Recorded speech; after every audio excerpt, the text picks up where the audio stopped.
En psicología, chamainofobia habla del miedo Halloween. Se define como un persistente, anormal, y ellos dicen, e injustificado miedo a la fiesta de Halloween. Muchas personas sufren una verdadera fobia de Halloween. Y todas aquellas cosas que tienen que ver con los miedos a esa noche que se caracteriza por el terror.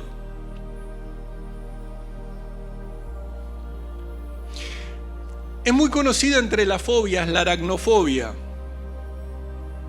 el miedo a las arañas. Dicen que muchas personas, muchísimas personas tienen miedo a las arañas. Parece ser que entre las mujeres hay más cantidad que entre los hombres. En realidad no sé si es que hay más cantidad entre las mujeres o es que las mujeres se animan a decirlo y los hombres no decimos, ¿no? Puede ser que sea así, que sea parejo. Las personas que ya temen a las arañas, a las serpientes, a esos animales pequeñitos, obviamente durante esta celebración, donde no se hace otra cosa que adornar casas con arañas de plástico, con serpientes de juguete, insectos, parte del decorado, un decorado macabro, tenebroso. Desde el punto estricto del gusto, uno podría decir qué mal gusto, ¿no? Porque es decorar algo con cosas que a la mayoría le genera que dé 2 pasos por lo menos para atrás. Es muy raro que alguien te quiera o te quiera hacer sentir un momento de miedo con un conejito, ¿no? Pero si te ponen una buena araña, ¿o no? Dicen que es muy estresante, en especial para los niños y para los niños pequeños. Ahora, déjenme decirle algo, solo porque algunas personas o muchas personas no crean en algo, no significa que no sea real. Y ponerle el ejemplo que vos quieras. Hay muchas personas que no creen en determinadas cuestiones, pero que esas cuestiones son tangibles.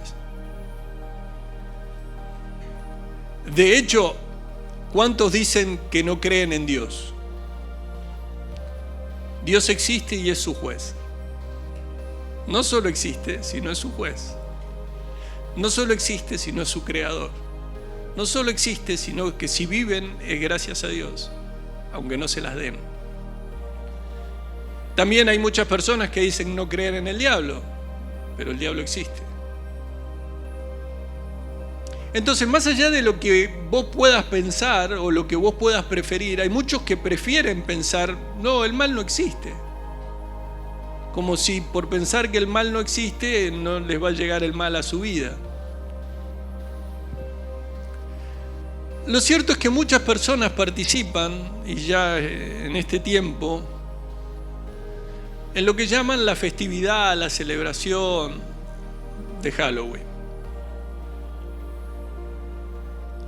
En esta serie en donde estamos meditando en lo que el Señor nos habla acerca de lo mucho que nos encontramos acerca de lo que es la ceguera espiritual, me pareció oportuno darles algunas o informarlos de algunas cuestiones también con respecto a Halloween. Yo sé que para el que no cree en determinadas cosas, por ejemplo, decirle que Satanás lo único que quiere hacer es que tengas temor, que pienses en tu muerte, que veas destrucción, le parecerá como algo que no es tan así. Pero por más que lo piensen muchos, esto no significa que no sea una realidad. Satanás y sus huestes lo que buscan es atemorizar, y en muchos casos atemorizar con el tema de la muerte y con el tema de la destrucción. Cuando uno quiere ver o quiere así indagar acerca de la historia de Halloween, aparecen algunas cuestiones que bueno, algunos señalan que algún tipo de... es como Halloween mismo es turbio, ¿no? Es confuso. Sí decirles que ya no nos parece, porque esto en principio en Estados Unidos es una realidad, pero también aquí en Argentina ya no nos parece una idea alocada que en este tiempo, y ustedes saben que las vidrieras ya las van preparando desde agosto, ¿no? Se empiezan a ver vidrieras en lo que sea. Pasás por una concesionaria de autos y está decorado como si fuera Halloween. Pasás por un lugar para comida y está, y ni que hablar de los kioscos, todo tipo de golosinas. Parece ser que en este tiempo los que venden estos tipos de productos, disfraces y demás, para ellos es uno de los tiempos en donde más dinero recaudan. Algunos sostienen que solamente en Navidad se generan mayores ingresos, que es como que fuera el segundo momento en donde más venden. Vos querés ir a comer un helado y te encontrás con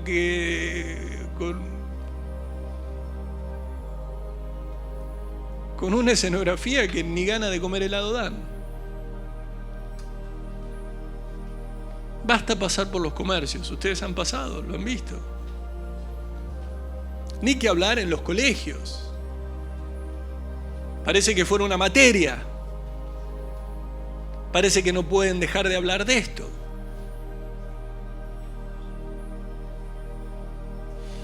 Ahora, como les decía, ese origen de Halloween es turbio.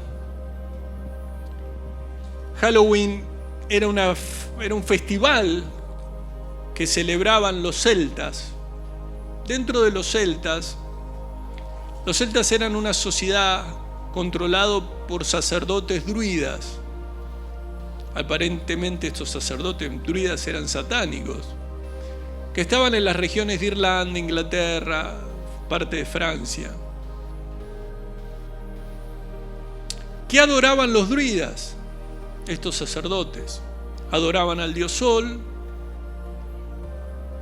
no importa en qué época del año, no voy a entrar en detalles, se les va a mezclar todo. Y adoraban y servían a Samhain o a Samain, el dios de la muerte. Cada año, el 31 de octubre, los druidas celebraban la víspera del año nuevo céltico en honor de su dios Samain, brindándole sacrificios animales y humanos. Este festival, mejor conocido como el Festival de la Muerte, era oficial, era dado a conocer y todavía es reconocido por satanistas, ocultistas, adoradores de Satanás, brujos, como el comienzo de un nuevo año para la brujería. Hay algunos que sostienen que aquellos encantamientos, que aquellos trabajos que no han dado resultado durante el tiempo, en esta época es cuando finalmente dan resultado. Obviamente, como todo lo que viene del mundo del ocultismo está cargado de supersticiones, de paganismo, de leyenda, de tinieblas. ¿Cuánto me están entendiendo? Ellos creían que en la última noche del año, para ellos, 31 de octubre, los espíritus de los muertos, hay quienes sostenían que los espíritus de los muertos perseguían a los vivos, por lo que le dejaban comida, vino en las puertas de la casa para apaciguar y ahuyentar los espíritus. Y si tenían que salir de sus casas, iban a usar máscaras para engañar a los demonios. Esto es lo que algunos sostienen que así era. Ahora, otros sostienen que que en esa noche los druidas se vestían con cueros, cabezas de animales, se disfrazaban de fantasmas, espíritus, e iban por todo el vecindario recogiendo ofrendas para este dios de la muerte y de las tinieblas, para brindarle su honor y sacrificios. Entonces, ¿qué era lo que ocurría? Si estos sacerdotes satánicos no quedaban conforme con lo que las personas le daban, con los obsequios, ellos le hacían lo que se llamaba el truco o trato a la familia de la casa. Si no estaban conformes, quemaban el terreno. Si no estaban conformes, se llevaban a las doncellas que estaban allí. Si no estaban conformes, mataban el ganado. Si no estaban conformes, le ponían maldiciones de enfermedad sobre la familia. Y una vez que recogían todas estas ofrendas, estos sacerdotes hacían grandes fogatas, ofreciendo en ellas sacrificios humanos o animales para adorar a su Dios, que era una característica propia del paganismo y de cómo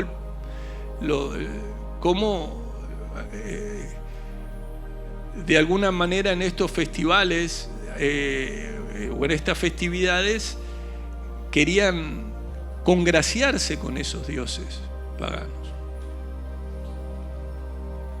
Dicen que para iluminarse ellos llevaban un palo, que no era un palo, era un nabo hueco, y por dentro le ponían una vela.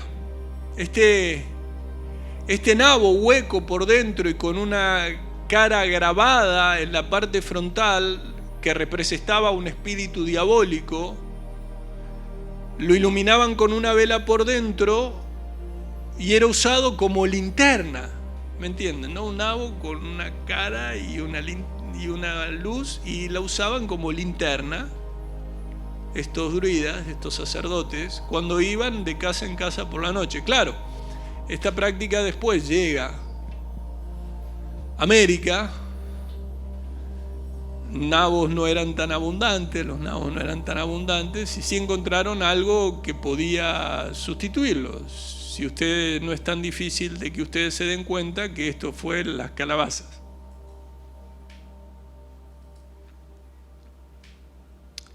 Ahora, en este tiempo que hoy vivimos, estas festividades se fueron convirtiendo en populares. Antes hace unos años era propio de Estados Unidos, se dejaba ver en algunas películas, ¿no? Estoy hablando de hace 20, 30 años o más. Pero ahora en América Latina fue llegando. Estos ritos y costumbres que son derivadas del culto a Satanás. Aquellos que llevan estadísticas dicen que el 31 de octubre en Estados Unidos, Francia, Irlanda y en otros muchos países se realizan misas negras con sacrificios humanos y aún de bebés, todo tipo de cultos de espiritistas y otras reuniones relacionadas con el mal. Lo consideran al 31 de octubre como una de las fechas más importantes del calendario satanista. Y allí hay distintas personas, ya sea activas en el satanismo, que hablan justamente de la importancia de este día, y hay algunos que por la misericordia de Dios fueron rescatados de ese mundo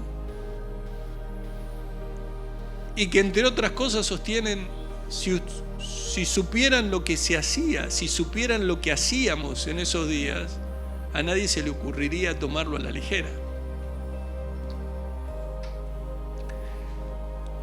Son fechas en donde se reportan numerosos crímenes, en donde se regalan caramelos envenenados y todo tipo de maldad. ¿Qué dice Dios en su palabra? Si nosotros nos vamos a Deuteronomio, capítulo 18, versículo 9, el que me quiera acompañar, me acompaña. ¿Cuántos están comprendiendo?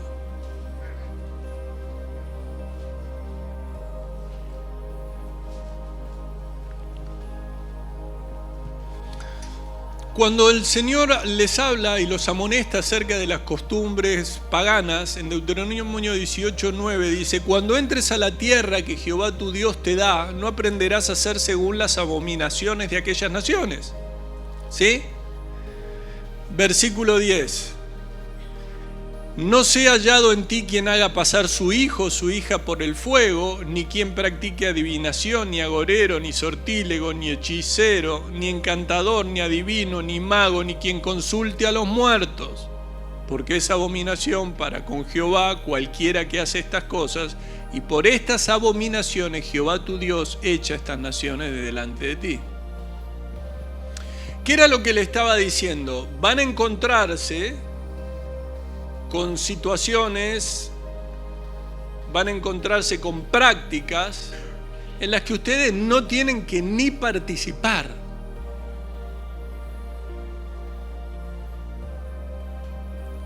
Claro, si uno habla específicamente qué sería participar en Halloween, bueno, no sé, si te querés disfrazar, no es que yo me disfrazo, pero no, yo estoy celebrando otra cosa.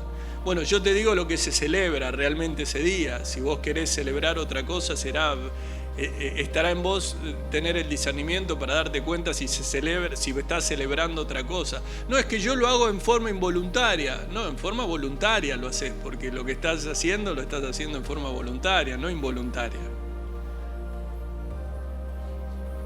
Y la pregunta sería para un cristiano, ¿qué tiene que estar haciendo celebrando este tipo Así sea que no decís, no, pero para mí no tiene nada que ver. Bueno, bárbaro, para vos no tiene nada que ver. Yo te digo cuál es el trasfondo real. Uno se pregunta, ¿cómo se hizo parte de la iglesia esto? Bueno, ustedes saben que hubo un momento en que Constantino fue emperador de Roma, ¿no?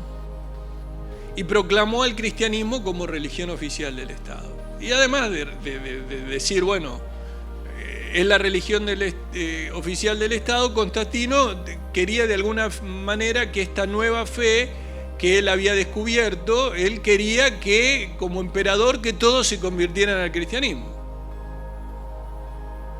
Y si no se convertían al cristianismo, iban a enfrentar la pena que se llamaba pena del rechazo. Entonces, bajo esa circunstancia de la Iglesia Católica, bueno, pueden imaginarse lo que sucede, ¿no? La iglesia se llenaron de paganos, gente que se vio forzada a ingresar, pero que en el fondo seguían sosteniendo sus creencias. Conforme esto sucedía, entendieron en la Iglesia Católica que empezaban a tener serios problemas. ¿Por qué? Porque estas personas estaban trayendo a las iglesias todas las prácticas paganas. Todas sus ideas, incluyendo la fiesta de Samhain, del dios, la festividad de la muerte. ¿Qué se les ocurrió? Bueno, en el siglo IX el Papa Gregorio IV trasladó la fiesta del Día de Todos los Santos, que era del 13 de mayo, al 1 de noviembre. En ese día, en la fiesta de Todos los Santos, es el honor a todos los santos martirizados de la iglesia. Claro, su propósito de alguna manera era evitar que festejaran en esa fecha, pero en la Edad Media se hacían vigilias, grandes fiestas en la iglesia que por lo general se celebraban en la víspera, o sea, la víspera del día 1 de noviembre es el 31 de octubre. Entonces, estas vísperas del Día de Todos los Santos llegó a ser conocida con un nombre en inglés que habla de santos, en un inglés antiguo. Cuando lo pronunciaban los escoceses, terminabas más o menos diciendo Halloween. Halloween.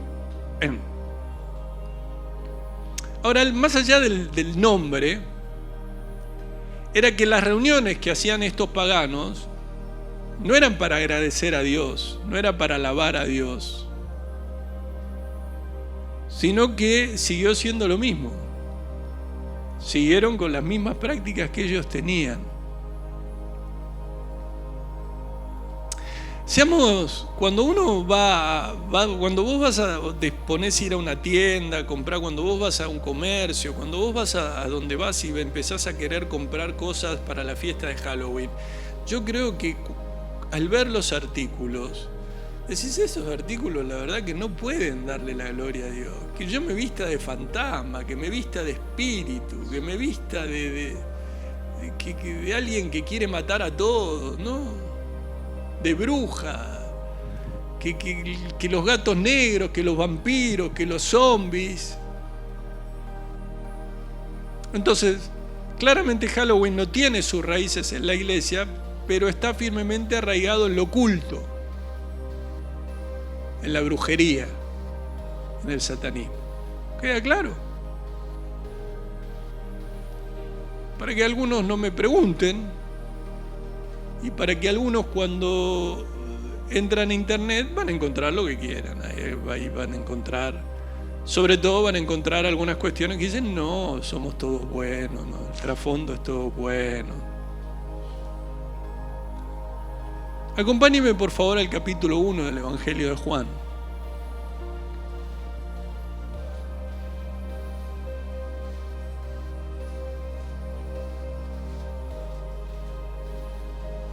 Ustedes saben que en este capítulo primero del Evangelio de Juan,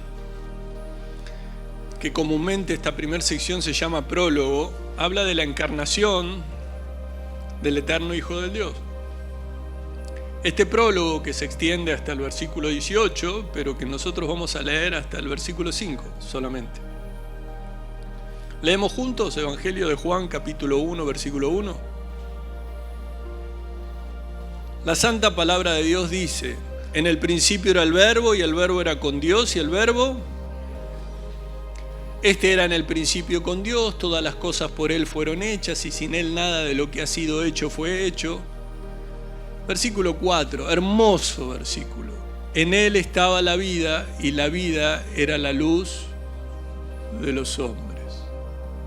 La luz en las tinieblas resplandece, y las tinieblas no prevalecieron contra ella. Entonces, cuando va a redactar este evangelio, obviamente Juan, el apóstol Juan, bajo la influencia del Espíritu de Dios, plasmó en el orden que Dios quiso que plasmara. Por eso nos damos cuenta que Juan no comienza ni va a Abraham. ¿Se acuerdan que en Mateo está la genealogía de Jesucristo, que dice el libro de la genealogía de Jesucristo, hijo de David, hijo de Abraham? El apóstol Juan no llega allí. Tampoco lo hace como Marcos, que comienza hablando de la predicación de Juan el Bautista. Tampoco lo hace allí de una manera que como empieza el Evangelio de Lucas, que habla del anuncio de Juan el Bautista, el anuncio del nacimiento de Jesús. En el Evangelio de Juan, él retrocede hasta el comienzo del tiempo. Antes de la creación del universo material, antes de todo, y retrocede hasta Dios mismo. Y cuando describe la introducción de Jesús, el Verbo eterno de Dios, en la esfera de la humanidad, el apóstol Juan comienza su evangelio hablando acerca del Verbo. En el principio era el Verbo. Esta palabra, en el principio, son las mismas palabras en el griego que las palabras en el antiguo griego hablan de: en el principio creó Dios los cielos y la tierra, de Génesis. Y cuando creó Dios los cielos y la tierra, el Verbo ya existía. ¿Por qué? No tuvo comienzo, sino que existía desde toda la eternidad, jamás tuvo principio, nunca fue creado. Por eso aquí no considera la genealogía necesaria, y antes que hubiera sido creada alguna materia, estaba el Verbo. Pero seguí, presta atención porque es muy importante todo esto. Estaba el Hijo de Dios. Juan comienza su evangelio ubicando a Jesús en relación con el tiempo, es decir, antes del tiempo. ¿Se acuerdan que hemos visto? Dios no tiene ningún problema con el tiempo. El problema con el tiempo lo tenemos los humanos, no Él. No entiendo bien. Bueno, de a poquito. ¿Cómo quiere decir que es antes del tiempo? Bueno. Entonces, nos encontramos con que en el principio era el Verbo, y el Verbo era con Dios, y el Verbo era Dios. Entonces, Juan no explica o no se deja ver. Al principio dice quién o qué es el Verbo. Pues en el principio era el Verbo, y el Verbo, y el Verbo. El Verbo, el Logos. Tanto los judíos como los gentiles tenían un entendimiento de lo que significaba el Verbo, este vocablo. Los griegos, los gentiles, ellos en su filosofía, la palabra que ellos precisaban la llamaban Logos. Nada que ver con lo que significa verdaderamente, ¿no? No creían que este Logos era Dios. Los judíos tenían el conocimiento que la palabra de Dios tenía el poder de expresar y el poder de hacer, y con existencia propia, el Logos. Fíjense que en Génesis 1 dice, en todo el capítulo, ¿no? Pero encontramos la frase, por ejemplo, en el Génesis 1:3 que dice, y dijo Dios, sea la luz, y fue la luz. Dios dijo, ¿y qué pasó? Fue hecho. La verdadera palabra de Dios, creativa, viviente, operó y creó las cosas. Ahora, nosotros sabemos que el verbo, la palabra, es una unidad de lenguaje, ¿no? Mediante la cual nos expresamos. Nosotros tenemos un lenguaje, nos expresamos. Pero desde el principio mismo de este evangelio, lo que el apóstol Juan quiere hablarnos es que no está hablando de un lenguaje cuando dice logos, sino de una persona. Y no de cualquier persona. Esa persona es el Señor Jesús. Es Jesucristo. Y nos dice desde el comienzo mismo y a lo largo de todo ese capítulo lo más importante que puede decirnos acerca de Jesús. Para que tengamos en mente algo, para que nos quede de una forma clara y profunda. Y fíjense que a quienes leemos permanentemente este evangelio nos podemos tener en cuenta al leer los primeros versículos, ¿no? En el principio, yo se los leo en otra palabra, el versículo 1, la palabra, el verbo, ya existía. La palabra estaba con Dios y la palabra era Dios. Este era en el principio con Dios, dice el versículo 2. Esto es que la palabra existía en el principio con Dios. Todas las cosas por Él fueron hechas y sin Él nada de lo que ha sido hecho fue hecho. Dios creó todas las cosas por medio de Él y nada fue creado sin Él. Entonces acá lo que queda claro es que el mismo Cristo no fue creado, existía eternamente. Una de las tantas mentiras que quiso dejar a un lado. Que todas las cosas, una a una, sin excepción, fueron creadas por Él. Dios, el Verbo, creó el mundo. Verbo eterno, Dios. Verbo eterno, Dios. Verbo eterno, Creador, Dios. Nuestro Salvador, nuestro Señor, Jesús es nuestro Hacedor. En Él estaba la vida, y la vida era la luz de los hombres. Presten mucha atención, En Él, ¿en quién? En el verbo, ¿no? El logos, en la palabra, en Jesucristo, el creador del universo, quien estaba con Dios y quien era Dios. En Él estaba la vida, y la vida era la luz de los hombres. Cuando uno lee en Él estaba la vida, se nos viene 1 Juan capítulo 1 versículo 1, donde habla la referencia es la palabra de vida y dice: lo que era desde el principio, lo que hemos oído, lo que hemos visto con nuestros ojos, lo que hemos contemplado y palparon nuestras manos tocante al verbo de vida. Porque la vida fue manifestada y la hemos visto y testificamos y os anunciamos la vida eterna, la cual estaba con el Padre y se nos manifestó. Entonces, antes, y presten mucha atención, antes de que hubiera un universo y antes de que hubiera tiempo, Dios existía. ¿Cuántos lo entienden? Cristo, el verbo, existía, simplemente existe. Ahora, existe desde la eternidad hasta la eternidad. Ese es el significado, entre otras cosas, de ser Dios.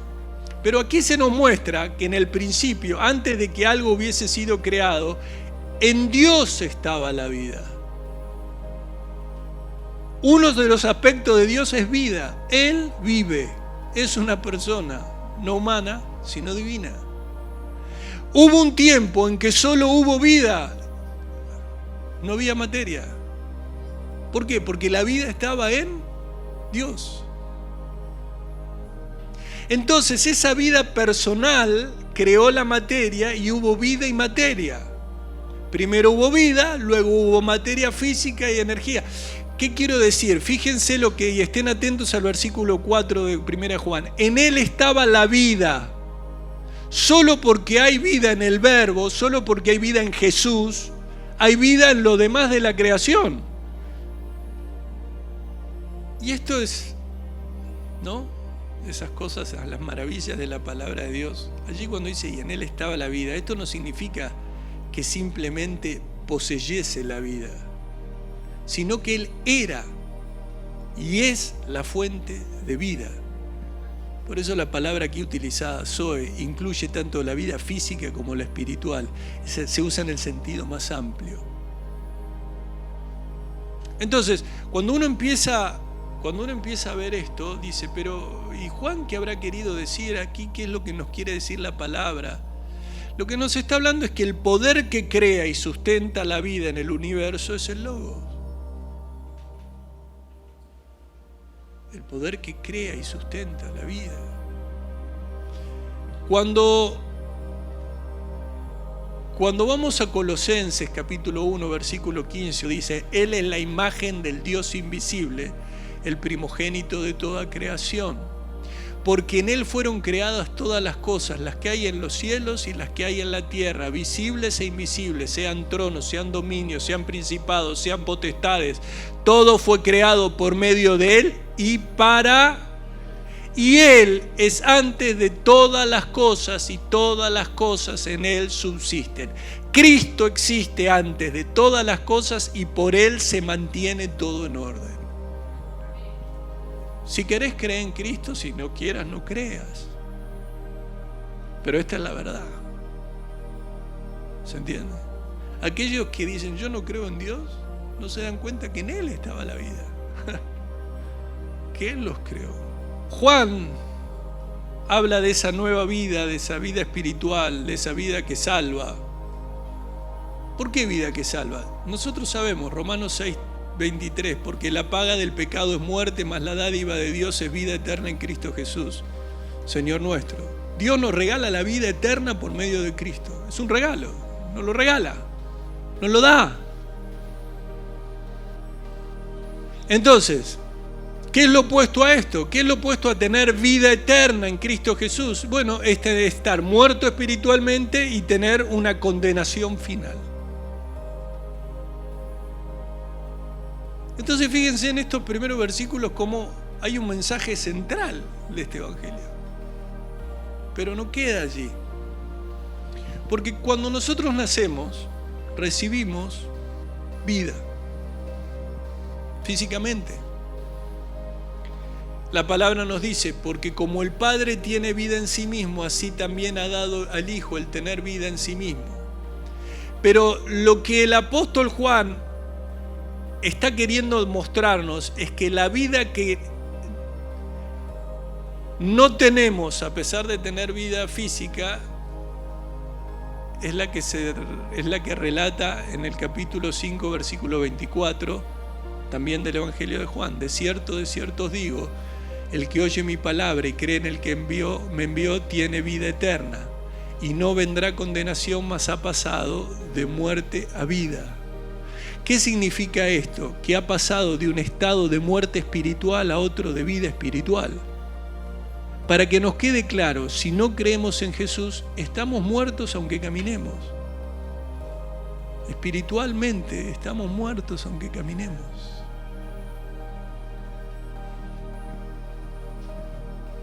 Porque para que podamos vivir para siempre y no seamos condenados, necesitamos ese don de la vida. Y ese don de la vida está en Jesús. Esa vida eterna está en Jesús. Y este es el testimonio, 1 Juan 5:11, y este es el testimonio que Dios nos ha dado vida eterna. Y esta vida está en su Hijo. El que tiene al Hijo tiene la vida, el que no tiene al Hijo de Dios no tiene la vida. Juan 1:4, en él estaba la vida y la vida era la luz de los hombres. Entonces es importante que reflexionemos brevemente. Vos podés encontrar que la psicología puede aportar algunas cuestiones como que te dice que tal palabra significa el miedo a Halloween y tantas otras cosas más, tantas fobias y demás. Podés encontrar en la filosofía humanamente grandes obras. Basta leer algunos filósofos griegos, por ejemplo. La ciencia, ¿cuánto aporta?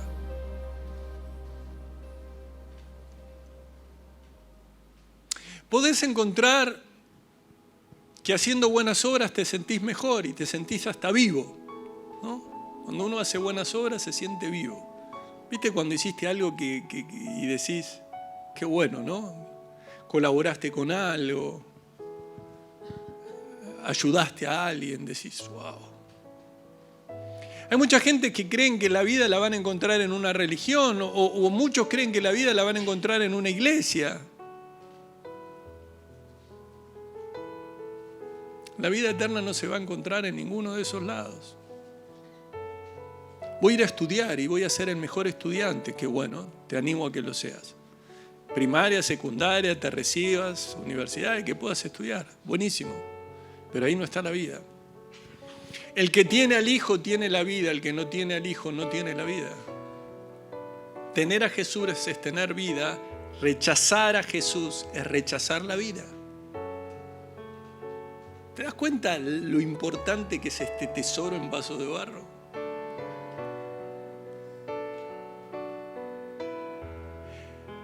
El Señor dijo en el capítulo 5 del Evangelio de Juan, en el versículo 40, ¿y no queréis venir a mí para que tengáis vida? En Juan 10:10 dice, el ladrón no vino sino para hurtar, matar y destruir. Yo he venido para que tengan vida y para que la tengan en abundancia. En Juan 10:27 dice, mis ovejas oyen mi voz y yo las conozco y me siguen. Versículo 28 de Juan 10, y yo le doy vida eterna y no perecerán jamás ni nadie las arrebatará de mi mano. Qué hermoso, ¿no? ¿Te das cuenta? En él estaba la vida y la vida era la luz de los hombres. Ahora fíjense, ¿no? Volvemos ahí al versículo. En él estaba la vida, pero miren lo que agrega. Y la vida era la luz de los hombres. La vida era la luz de los hombres. Cuando se manifiesta, cuando la vida de Cristo se manifiesta, se habla de que hay luz. La característica de la luz es resplandecer. Desde aquel momento en que el hombre cayó en pecado, desde esa misma caída, y con la promesa de que aquella luz que ya no estaba, iba a llegar iba a llegar luego a los hombres. Pero hasta que el Verbo, hasta que Dios hizo la obra en Cristo, la humanidad se caracterizaba por tinieblas, por maldad y por odio. Todo lo opuesto a la luz. Todo lo opuesto a la luz. Entonces, hay una forma importante de que podamos relacionar la muerte y la vida espiritual. La muerte, tinieblas, la vida espiritual, la luz. Entonces, cuando nosotros nos damos cuenta que vivir no significa solamente respirar, caminar, comer, saltar, hablar, algunos por demás, pensar, ver, físicamente ver. Ahí nos vamos a dar cuenta porque en Mateo 13:13 dice: por eso les hablo por parábolas, porque viendo no ven y oyendo no oyen ni entienden. ¿Por qué? Porque están muertos, caminan en tiniebla a la mayor de todas las realidades, están ciegos a la verdad, no ven a Cristo como su todo, no ven a Cristo como Dios, como su suficiente Salvador. Porque para ver todo esto deben tener vida. Entonces, en Él estaba la vida y la vida era la luz de los hombres. La nueva vida trae luz. ¿Cuántos están diciendo gracias, Señor? Cuando la muerte es reemplazada por la vida, la luz reemplaza las tinieblas. Y allí es que el Señor leemos que en el capítulo 8 del Evangelio de Juan, en el versículo 12, Jesús dice, otra vez Jesús les habló diciendo: yo soy la luz del mundo, el que me sigue no andará en tinieblas. Este mundo está en tinieblas, está en pecado, de ignorancia, de lo intrascendente. Sin embargo, el Señor, al recibir a Jesús, recibimos vida, y cuando recibimos vida, recibimos luz. Juan capítulo 1, versículo 5, miren qué hermoso. Juan capítulo 1, versículo 5. La luz en las tinieblas resplandece y las tinieblas no prevalecieron contra ellas. Entonces lo que está diciendo es simplemente, está hablando acerca de la llegada de Jesús al mundo.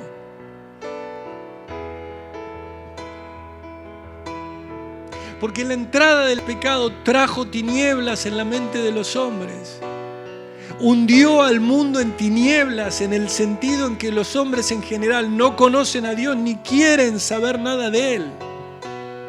Dios, quien es luz, la vida y el amor,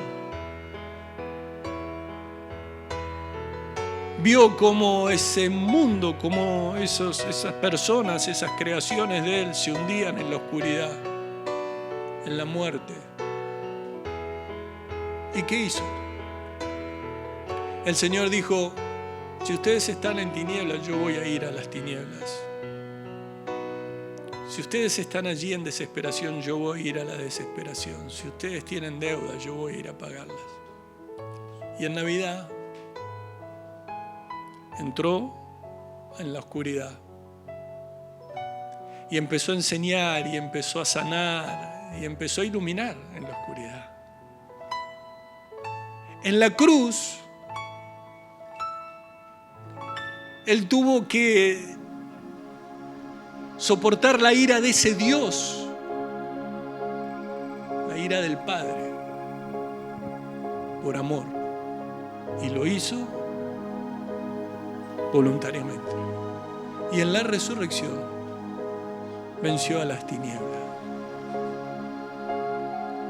Porque la oscuridad está derrotada. Porque después de la oscuridad hay luz. La gente que siempre habla de la luz y la oscuridad como fuerzas opuestas, a veces no está entendiendo del todo. Nos pueden inundar de películas de terror. La oscuridad está vencida. nos pueden inundar de cuestiones de Halloween. La oscuridad se derrotó.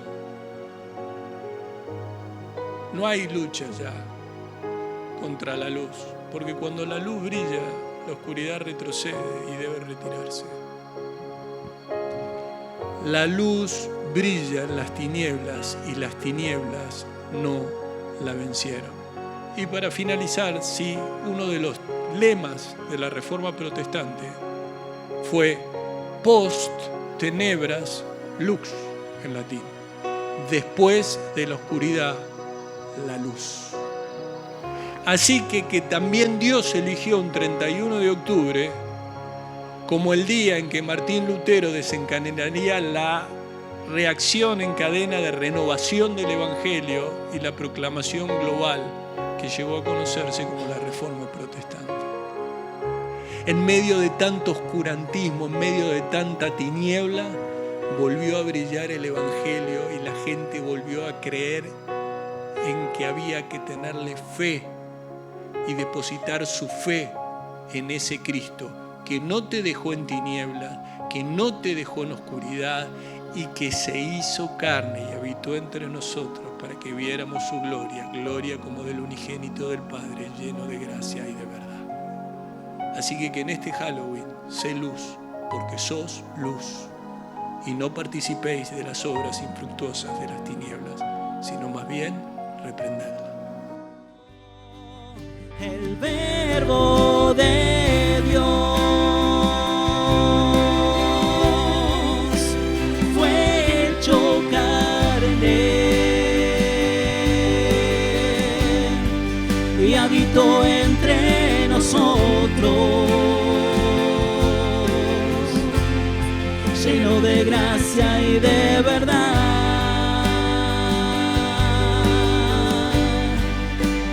Vimos su